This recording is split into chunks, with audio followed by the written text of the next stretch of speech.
નમસ્કાર મિત્રો, આજના વિડીયોમાં આપણે બંધારણની એમસીક્યુ સિરીઝ ભાગ 1માં બંધારણના ખૂબ જ અગત્યના પ્રશ્નો જોવાના છીએ. તો વિડીયો અંત સુધી જોશો. પહેલો પ્રશ્ન: કઈ સમિતિની ભલામણના આધારે ચૂંટણીમાં ઈવીએમનો પ્રયોગ કરવામાં આવ્યો છે?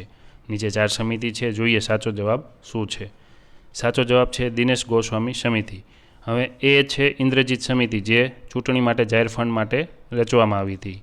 બી છે સંથાનામ સમિતિ, જેને ભલામણ કરી હતી કે ચૂંટણીમાં લઘુત્તમ શૈક્ષણિક લાયકાત અનિવાર્ય બનાવવામાં આવે. ડી છે ટીએન શેષાન સમિતિ, જેને ભલામણ કરી હતી કે એકથી વધારે ક્ષેત્રમાં ચૂંટણી પર લડવા પર પ્રતિબંધ મૂકવામાં આવે. હવે બીજો પ્રશ્ન જોઈએ. નીચેના વિધાનો તપાસો અને સાચા વિધાન અથવા તો વિધાનો જણાવો. પહેલું વિધાન છે સામાન્ય ચૂંટણી કેન્દ્રીય ચૂંટણી પંચ દ્વારા કરવામાં આવે છે. બીજું વિધાન છે મધ્ય સત્ર ચૂંટણી રાજ્ય ચૂંટણી પંચ દ્વારા કરવામાં આવે છે. ત્રીજું વિધાન છે પેટા ચૂંટણી રાજ્ય ચૂંટણી પંચ દ્વારા કરવામાં આવે છે. હવે જોઈએ 3 વિધાનમાંથી કેટલા વિધાનો સાચા છે. તો પહેલું વિધાન અને ત્રીજું વિધાન સાચું છે, જ્યારે મધ્ય સત્ર ચૂંટણી કેન્દ્રીય ચૂંટણી પંચ દ્વારા કરવામાં આવે છે, જે સાચું વિધાન છે. ત્રીજો પ્રશ્ન: નીચેના વિધાનો તપાસો અને સાચા વિધાન અથવા તો વિધાનો જણાવો. પહેલું વિધાન છે ભારતનું સૌપ્રથમ બજેટ 1860માં જેમ્સ વિલ્સન દ્વારા રજૂ કરવામાં આવ્યું હતું.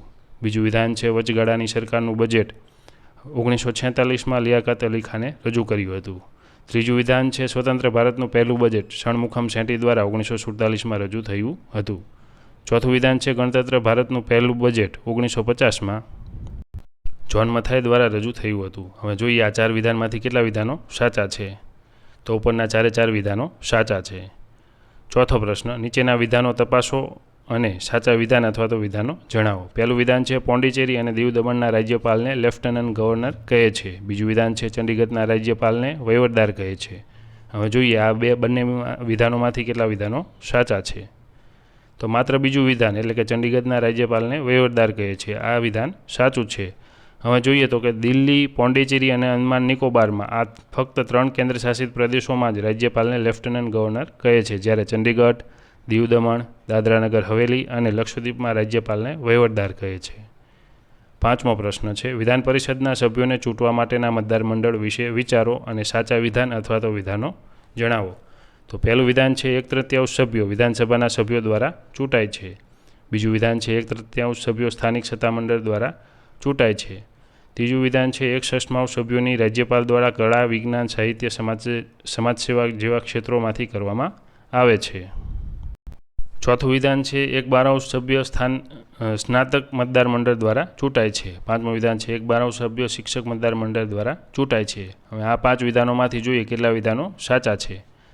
તો ઉપરના 5 વિધાનો સાચા છે. હવે જોઈએ 6થો પ્રશ્ન: વચગાળાની સરકારના મંત્રીમંડળ વિશે વિચારો અને સાચા વિધાન અથવા તો વિધાનો જણાવો. પહેલું વિધાન છે રાજેન્દ્ર પ્રસાદ કૃષિ મંત્રી હતા. શિક્ષણ મંત્રી તરીકે શ્રી રાજગોપાલાચારી હતા. ત્રીજું વિધાન છે કાયદા મંત્રી તરીકે ડૉક્ટર બાબા સાહેબ આંબેડકર હતા. ચોથો વિધાન છે વાણિજ્ય મંત્રી તરીકે ઇબ્રાહિમ ઇસ્માઇલ ચુંદ્રીગર હતા. હવે આ 4 વિધાનમાંથી સાચા વિધાન કેટલા છે જોઈએ તો માત્ર પહેલું, બીજું અને ચોથા વિધાન સાચા છે. ત્રીજું વિધાન ખોટું છે, કાયદા મંત્રી તરીકે જોગેન્દ્રનાથ મંડલ હતા. 7મો પ્રશ્ન: વડાપ્રધાનની સલાહથી રાષ્ટ્રપતિ દ્વારા કયા પદ પર નિયુક્તિ કરવામાં આવતી નથી? તો 4 વિધાનમાંથી કયું પદ પર રાષ્ટ્રપતિ દ્વારા નિયુક્તિ કરવામાં આવતી નથી? તો જોઈએ તો સાચો જવાબ છે સુપ્રીમ કોર્ટના ન્યાયાધીશ.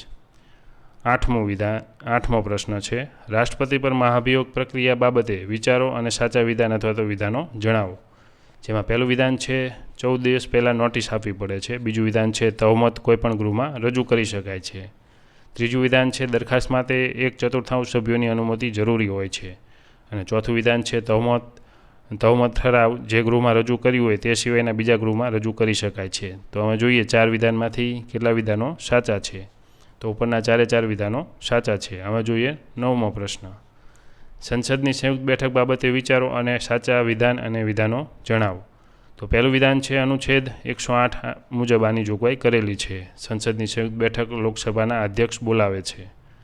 બંધારણીય સુધારા ખરડા કે નાના ખરડા ઉપર આવી બેઠક મળતી નથી. તો હવે જોઈએ 3 વિધાનમાંથી કેટલા વિધાનો સાચા છે. તો માત્ર પહેલું અને ત્રીજું વિધાન સાચું છે, જ્યારે બીજું વિધાન સંસદની સંયુક્ત બેઠક લોકસભાના અધ્યક્ષ નહીં પરંતુ રાષ્ટ્રપતિ બોલાવે છે. હવે 10મો પ્રશ્ન જોઈએ. ખાનગી ખરડા બાબતે વિચારો અને સાચા વિધાન અથવા વિધાનો જણાવો. તો પહેલું વિધાન છે, સંસદમાં મંત્રી સિવાયના કોઈપણ સભ્ય દ્વારા રજૂ કરાતા ખરડાને ખાનગી ખરડો કહે છે. તેને ગૃહમાં રજૂ કરતા પહેલાં 15 દિવસ અગાઉ નોટિસ આપવી પડે છે. ત્રીજું વિધાન છે, તેને અસ્વીકૃત થવાથી સરકારે રાજીનામું આપવું પડતું નથી. ચોથું વિધાન છે, સંબંધિત સભ્ય દ્વારા તૈયાર કરવામાં આવે છે. તો હવે જોઈએ આ 4 વિધાનમાંથી કેટલા વિધાનો સાચા છે. તો ઉપરના 1, 3 અને 4 વિધાનો સાચા છે. બીજું વિધાન ખોટું છે. બીજું વિધાન શું છે? તેને ગૃહમાં રજૂ કરતાં પહેલાં 15 દિવસ અગાઉ નોટિસ આપવી પડે છે, જે ખોટું છે. 15 દિવસ નહીં પરંતુ 1 મહિના પહેલાં નોટિસ આપવી પડે છે. હવે 11મો પ્રશ્ન છે, રાજ્યનીતિના માર્ગદર્શક સિદ્ધાંતો બાબતે વિચારો અને સાચા વિધાન અથવા તો વિધાનો જણાવો. ગૌ હત્યા પર પ્રતિબંધ અનુચ્છેદ 48 અનુસાર લગાવવામાં આવે છે. બીજું વિધાન છે, દારૂબંધીની જોગવાઈ અનુચ્છેદ 47 મુજબ કરવામાં આવી છે. ત્રીજું વિધાન છે, કુટીર ઉદ્યોગના વિકાસની જોગવાઈઓ અનુચ્છેદ 43 મુજબ કરવામાં આવી છે.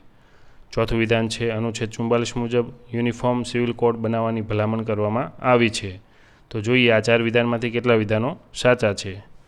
તો ઉપરના 4 વિધાનો સાચા છે. મિત્રો, આવા જ વિડીયો જોવા માટે મારી ચેનલને સબસ્ક્રાઈબ કરો અને વિડીયોને શેર પણ કરશો. આભાર.